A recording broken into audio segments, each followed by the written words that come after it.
আজকেই দেখবেন সুখেন্দু শেখর রায় যে তার বক্তব্যে ভুল ছিল বলে তিনি ডিলিট করে দিয়েছেন তার টুইটটা, সেরকমও ঘটনাক্রম আছে। কিন্তু আজকে তোমার আলোচনার বিষয় ছিল সুপ্রিম কোর্ট যে বিষয়টা করছে তার স্ট্যাটাস রিপোর্ট। সেই স্ট্যাটাস রিপোর্ট নিয়ে কিন্তু দীপ্তিমানদা একটা কথাও বললেন না যে কেন পুরো ভারতব্যাপী 25% সিকিউরিটি হসপিটালগুলোতে বাড়ানোর জন্য স্বাস্থ্য মন্ত্রক সাইন আপ করেছে গত সুপ্রিম কোর্টের অর্ডারের আগে। কেন? তার কারণ পশ্চিমবঙ্গ উদাহরণ আমি বলে নিই, পশ্চিমবঙ্গ উদাহরণ সৃষ্টি। পশ্চিমবঙ্গ তো হাতরাস নয় বা পশ্চিমবঙ্গ মণিপুরও নয়। পশ্চিমবঙ্গ গণতান্ত্রিক আন্দোলনের জন্য না না স্বাভাবিক তো, কারণ এখানে গণতান্ত্রিক চেতনা আছে, সেটা জানে। এখানে গণতান্ত্রিক চেতনা আছে বলেই রাত্রিবেলায় অত মানুষ একত্রিত হতে পারেন, এবং এখানে 1905 সাল থেকে তার পরবর্তীকালে আন্দোলন, যে আন্দোলন তুমি করেছো সেই পরিসরটা আমাদের বজায় রয়েছে, ফলে কোনো ঘটনা দিয়ে সেটা ঢাকা যাবে না, এটা তুমি মাথায় রেখে দাও। আমার বক্তব্য খুব পরিষ্কার যে ঢাকা যাবে, আমি তো ঢাকতে চাইছি না, আমি কখনো রাখতে চাইছি না। আমি বলছি মানুষের গণতান্ত্রিক চেতনার কথা। হাতরাস, উন্নাও, মণিপুর বা এই যে বেনারসের সেই অভিষেক বলে যে ছেলেটা, বা বেনারসে যে ওই ওই ওই কুনাল পান্ডে বলে যে ছেলেটা, এরা তো বেনারসের আইটি সেলের বিজেপির লোক ছিল। তাদের সঙ্গে তো নরেন্দ্র মোদীর ছবি পাওয়া গেছে। এরকম যদি সঞ্জয় রায়ের ছবি মমতা ব্যানার্জির সঙ্গে পাওয়া যেত তাহলে কিভাবে চুপ করো তোমার সময় তুমি বলবে, তোমার সময় ধরা পড়লে তুমি ধরো গিয়ে এখন আমাকে বল, তোমার বেলায় তুমি বলো, অনলাইনে দুজনেই আছি, তোমার বেলায় আমি একটা বর্ণ কিছু বলি। যেমন আমি আমার সম্পর্কে একটা ভুল তথ্য দাদা মুখের ওপরেই বলে দিলেন যে আমি কি বলেছি, আর আমি কি বলেছিলাম দুটোর মধ্যে মিল থাকে না, কে ডাইলুট করছে বোঝা যাচ্ছে, বিজেপি করলে ডাইলুশন গুলো চলে আসে। এখন আমার বক্তব্য হচ্ছে যে আমি বলছিলাম যে পশ্চিমবঙ্গে যদি ওরকম ছবি থাকতো তাহলে বিজেপি কি করতো। আমরা কিন্তু এভাবে বলি না যে ওর সঙ্গে ছবি আছে বলেই মোদিজি দোষী, বা 400 কেজি আরডিএক্স ডুবে গেছে, 40 জন শহীদ হয়েছে বলেই পদত্যাগ করতে হবে মোদিকে, আমরা সব বলি না। আমরা যেটা বলছি, আমার পূর্বতন কথাতেও ছিল, যদি কোনো ভুল থাকে, যদি কোনো অন্যায় থাকে, যা কিছু সিবিআই ডাইরেকশন দেবে, কোর্ট ডাইরেকশন দেবে, আমরা করবো। আমরা তো এখনো অসহযোগিতা কোথাও করিনি, কোর্ট তো কোথাও বলেনি অসহযোগিতার কথা। ওকে, আমি দেবাশিসদার কাছে আসবো, তবে একটা দারুণ ছবি দেখাবো, আজকেই ঘটে গেল। আমি আবার বলছি, আমার 26 বছরের সাংবাদিকতা জীবনে এই ছবিটাও আমি কোনোদিন দেখিনি, যে কেউ সিজিওতে যাচ্ছে বা সিবিআই এর কাছে হাজিরা দিতে যাচ্ছে, সাংবাদিকদের প্রশ্নে এমন ভয় পেয়ে গেলেন তিনি এসিপি, তিনি দৌড়ে ঢুকে গেলেন, দৌড় লাগালেন। এর বিরুদ্ধে কি অভিযোগ?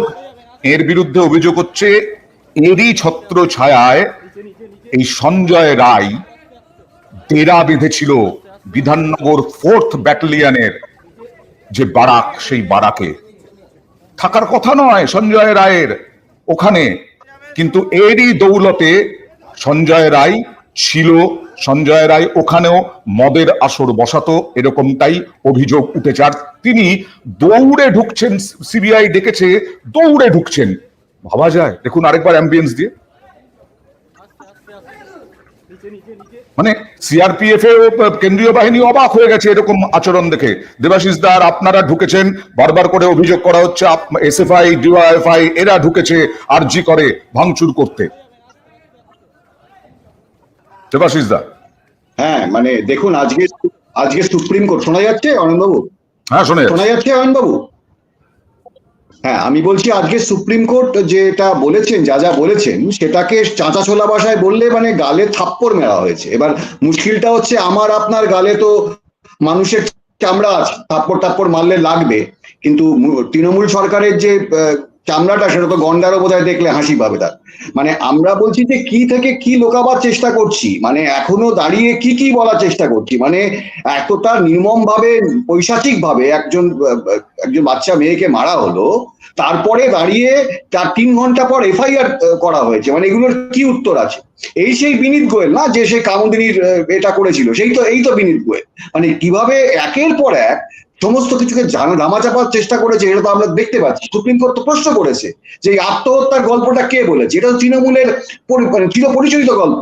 আপনি যদি আগে দেখে থাকেন, যখন পার্কস্ট্রিট হয়েছিল, কাকলি ঘোষ দস্তিদার বলেছিলেন যে উনি ক্লায়েন্টের সাথে গন্ডগোল আছে। হাসখালির সময় আমাদের তথাকথিত মুখ্যমন্ত্রী বলেছিলেন যে মেয়েটির কারোর সাথে সম্পর্ক আছে। এগুলো তো সব মানে একই রকম তৃণমূলের এক জিনিস চলে যাচ্ছে। মানে আমরা কি থেকে কি রাখার চেষ্টা করছি? এই যে জিনিসটা, এটার পিছনে আপনি দেখুন, আজকে আপনি যে পুলিশের অনুপ দত্তকে দৌড় দেখার পাচ্ছেন না, এই দৌড় আপনি কিছুদিনের মধ্যে আরো কিছু দেখবেন। আমরা বাংলাদেশে দৌড় দেখিয়েছি, আমরা এখানেও দৌড় দেখবো। অন্যায়ের একটা সীমা আছে, মানে এরা কোনো কিছুকে, একটা ক্ষেত্র বাদ দেখেছি তৃণমূল যেখান থেকে এরা চুরি করে। দেবাশিস দা, এটা কি পূর্ব পরিকল্পিত যে এইরকম একটা ঘটনা ঘটলেই বাংলাদেশের মতো পরিস্থিতি হবে, যেটা বারবার মমতা বন্দ্যোপাধ্যায় বলছেন, অভিযোগ করছেন, এটা কি পূর্ব পরিকল্পিত? উনি তো ভয় পেয়েছেন, কারণ বাংলাদেশের ছাত্র আন্দোলন, পরবর্তীকালে বিএনপি জামাত কি করেছে আমার দেখার দরকার নেই, কিন্তু ছাত্র আন্দোলন যে কোন জায়গায় যেতে পারে সেখানে হাসিনাকে দেশ ছাড়তে হয়েছে। আজকে অন্যায় করলে দিনের পর দিন, মানে আজকে যে ভিড়, আজকে যে আন্দোলন আপনি দেখতে পাচ্ছেন, সেই আন্দোলন তো ডিম ভাত দিয়ে আসেনি, সেই আন্দোলন মানুষ আবেগ থেকে এসেছে। আমারও মেয়ে আছে অয়নদা, আর প্রত্যেকের বাড়িতে নিজের মেয়ে আছে, বোন আছে, মা আছে, সবাই আছে। মানে আপনি হলে ছেড়ে দিতেন? আপনি কি বলতেন? আপনি ভাবুন, একটা মেয়ে কত কষ্ট করে তাকে ডাক্তারি পড়তে হয়েছে, কত লোকের সাথে কম্পিট করে যেতে হয়েছে, সে আজকে নোংরা খেলার শিকার হয়েছে, তারপরে আমরা চুপ করে বসে থাকবো? মানে আমরা মুখ্যমন্ত্রী সব জায়গায় বলছেন, মুখ্যমন্ত্রী সব জায়গায় বলেন আমি কিছু জানি না, আমি কিছু জানি না। যখন পার্থবাবু অ্যারেস্ট হলেন, যখন মানে অর্পিতার খেলনা আর কিসব পাওয়া গেল, খেলনা আর কিসব টাকা পয়সা পাওয়া গেল, তখন উনি কিছু জানেন না। উনি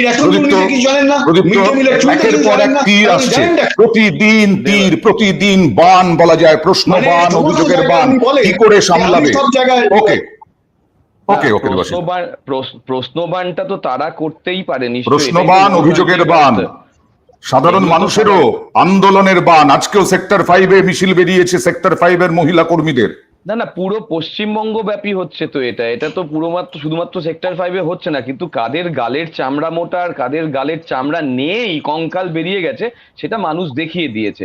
আসলে এই দেবাশিস দাই দেখতে পাচ্ছেন তো এখন আপনারা ডার্বি করতে পারলেন না, লোকেদের ধরে সবাই মিলে বললে পরে সোশ্যাল মিডিয়ায় একেবারে হয়ে যায়, ব্লাড প্রেশারটা বাড়বে। স্থাবকতা কে বা কারা? আরে আমাদের ব্লাড প্রেশার বেড়ে গেছে, টিভি নয়, এটা টিভি চ্যানেল নয়, সবাই মিলে ঝগড়া করলে পরে এখানে বেশি শোনা যায় না কারোর।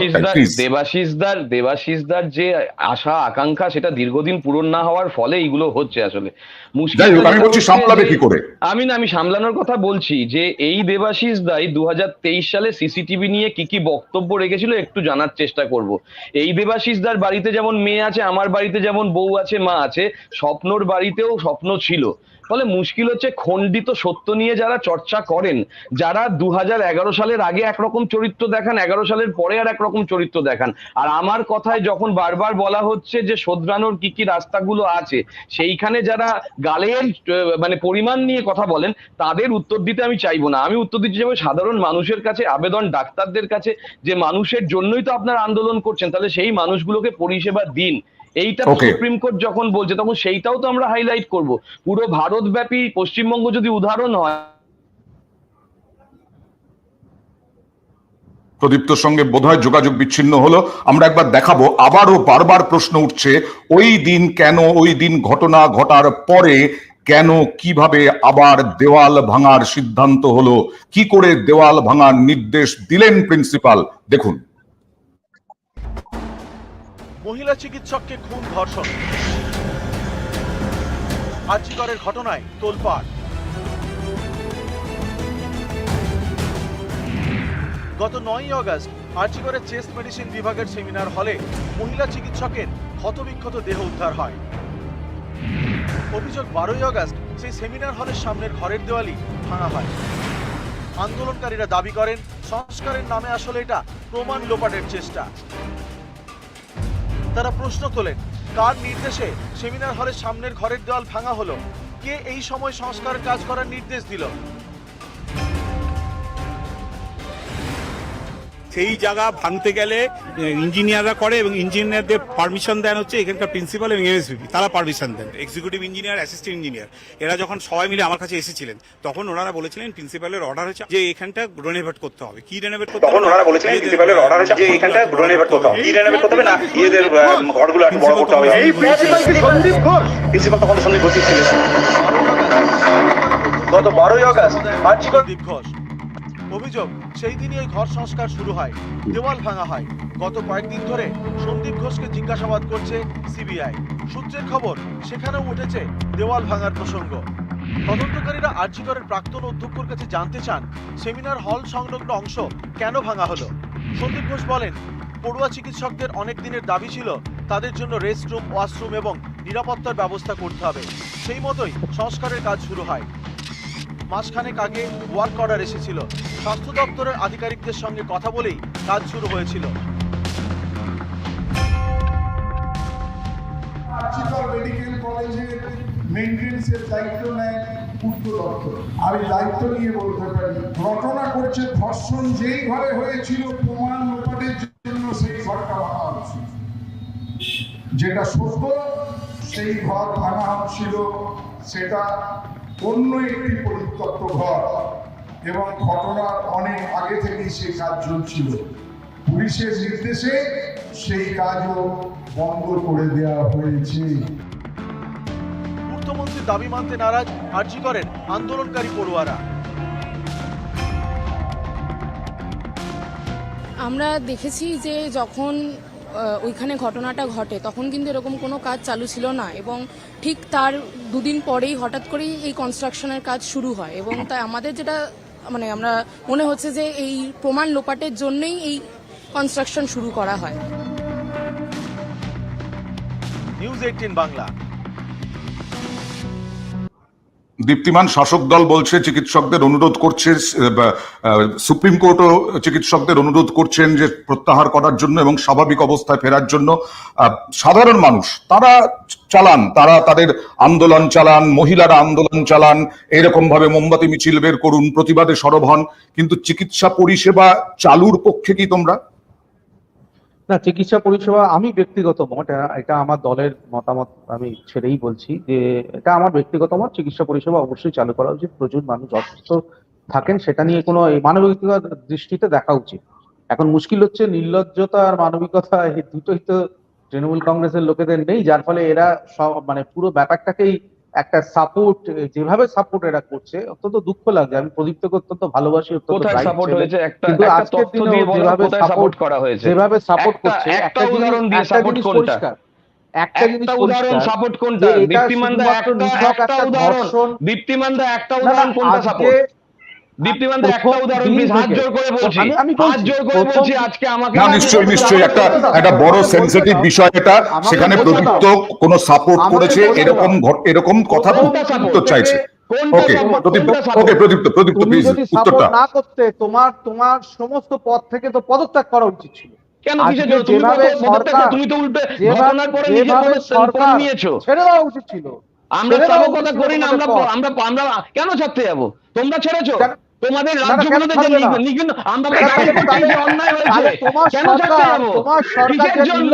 আমরা তো মুখোশ পরে রাজনীতি করি না, আমরা তো মুখোশ পরে রাজনীতি করি না, আমরা মুখোশ পরে রাজনীতি করি না, আমরা সামনে রাজনীতি করি, আমরা অন্যায়কে অন্যায় বলতে জানি। তোমরা অন্যায়কে কথাই বলতে চাও না।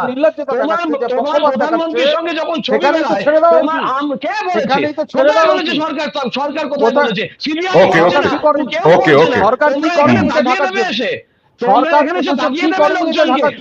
না, সুপ্রিম কোর্টও বলেনি যে সরকারকে তৃণমূল সরকার থেকে চলে যাক না, কিন্তু ওকে প্রদীপ্ত প্লিজ। সমস্যা তৃণমূল কংগ্রেসের কিসের সমস্যা?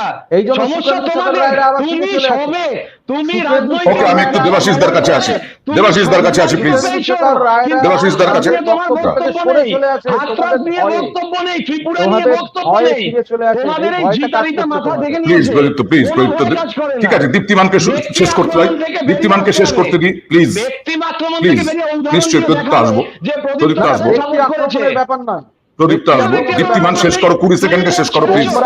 তুমি পথ ছেড়েছো, তোমার এই চূড়ান্ত নারকীয় শুভেন্দু অধিকারীকে চোর বলার পরে তাকে যখন দায়িত্ব দেওয়া হয়, তুমি পথ ছেড়েছো। শুভেন্দু